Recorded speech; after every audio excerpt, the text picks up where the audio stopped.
много разных способов медитации, форм йоги, которые могут нас поднять от первой к шестой чакре. But number 7 is special. Но седьмая особенная. Number 7 is the last one within our physical body. None of them are the physical things, but the last one that has a point of reference in the physical body. И последняя, седьмая чакра, это последняя чакра в физическом теле. Физически они не представлены, но находятся в зоне физического тела. And it's required to have the leap of faith. И она требует, чтобы вы решились совершить прыжок веры. Why do they call it a leap of faith? Because there's no ladder to get there. There's no easy way. There's only trust, and there's only divine trust, because you have to allow yourself to reach for it without knowing how and where to grab and hold. Почему мы говорим про прыжок веры? Потому что туда не ведет лестница, нету спокойного, понятного пути. Вы должны абсолютно довериться и просто шагнуть в эту абсолютную неизвестность. And most people, it's a dormant. И для большинства людей она спит. You know, the pineal gland, pituitary gland is our master gland. This was associated with the 6th chakra. The 7th has called the pineal gland. Гипофиз, наша верховная железа, связана с шестой чакрой. Шишковидная железа связана с седьмой чакрой. The pineal gland, up until recently, scientists used to believe that after the age of, like, when puberty begins, like in the early teens, that it goes dormant. И вплоть до недавнего времени ученые верили, что где-то с 13 лет шишковидная железа просто засыпает. They used to think that this gland, after that age, there's not much use for it. Ученые верили, что после этого возраста и она уже никак не используется. But that's crazy. А это безумие. And recently, with modern technology and the interlock between the yogic and old understanding and medical technology, now they're finding the pineal gland is still very, very important. Ну а теперь с современными технологиями, со всей мудростью йоги, которую теперь начинают понимать, поняли, что шишковидная железа очень важна. And though it's true that it goes semi-dormant when you're younger, in those people who meditate, in those people who actively have some practice that can make it radiate, it remains very active. И пусть это правда, что для большинства людей она наполовину засыпает, но для людей, которые практикуют медитацию, она все равно начинает активно сиять в любом возрасте. In the yogic technology, it's called shashara. В йогической технологии называют шашара. Shashara has, it's represented as 1,000 petaled lotus flower. Шашара — это цветок лотоса с 1000 лепестков. And as we've discussed up until now with the other 6 chakras, it's good to know a little bit about it, but the important thing is to experience how to activate it, how to feel it, how to apply it. И абсолютно так же, как со всеми чакрами, хорошо немного обсудить теорию, но самое главное — прожить ее, научиться ее включать. It is so powerful. It contains and creates its own time and space. Настолько сильная чакра, что она создает свое время и пространство. He says, if your shashara is activated and the Kundalini has risen and enlightened, like engage the shashara and open it. И считается, что если шашра ваша активна, и кундалини поднялась до ее уровня и включила ее, then life is in the palm of your hand. Nature is in the palm of your hand. Everything you can imagine, the heavens are in the palm of your hand and very accessible to you. И тогда считается, что вся жизнь лежит у вас на ладонях, что небеса просто спустились к вам, и вы владеете всем. Do you call this shashra or Sahashara?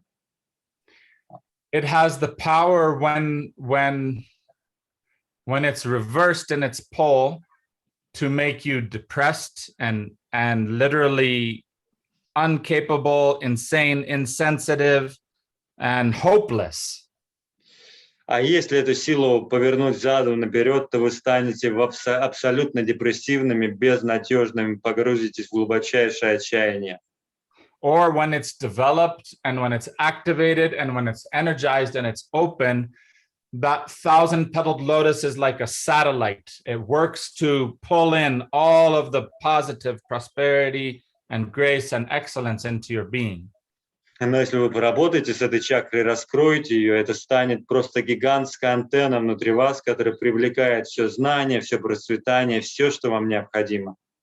You can meet all the pressures of life, whatever they may be, whatever challenges, whatever pressures, whatever fears, whatever insecurities, and you can meet them and be victorious when it is lit. И вы можете встречать любые испытания, тяжбы жизни как победитель, потому что ваша чакра активирована.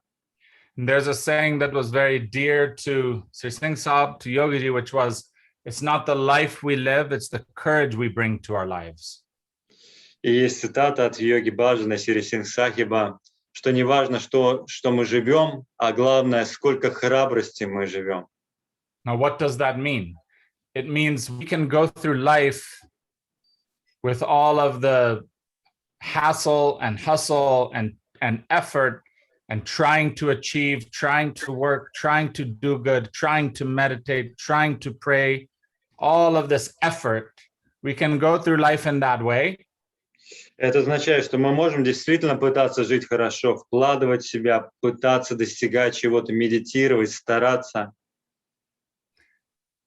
Or when the Shashra is awakened and engaged, then we have that courage in us that whatever it is we are facing, whatever calamity, whatever pressure, whatever tragedy, it bows to our destiny. Но как только Шаша Шрара будет активирована у нас будет такое ощущение, что какие бы испытания ни приходили, какие бы тяжбы, какие бы проблемы не возникали на нашем пути, мы все преодолеем. The past and the worry, the only thing we can worry of the past, right? The worry of the past eats 1/3 of our prana, 1/3 of our life force. Мы всегда волнуемся о нашем прошлом, и прошлое съедает 1/3 нашей праны, энергии жизни. That's like spending too much of our thought and our time in memories. Это вот когда мы проводим слишком много времени в своих воспоминаниях.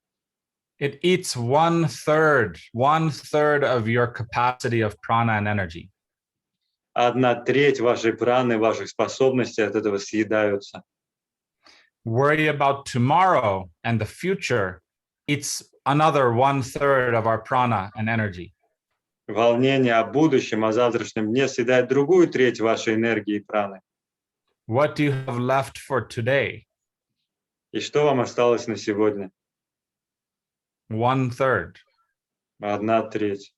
That's all you have. That's all we have. If we are spending our time without that courage, it's not the life we live or lived, but the courage that we bring to face each day. When that is there and present in our lives, that Shashara is enlightened and awakened, then we're not stuck in the past, we're not worried for the future, we're present in the day. Так что вот это все, что нам осталось. Поэтому вот эта фраза и звучит: не важно, что за жизнь мы живем, главное, сколько храбрости мы в нее вкладываем, насколько мы готовы открыться и прожить этот день по-настоящему.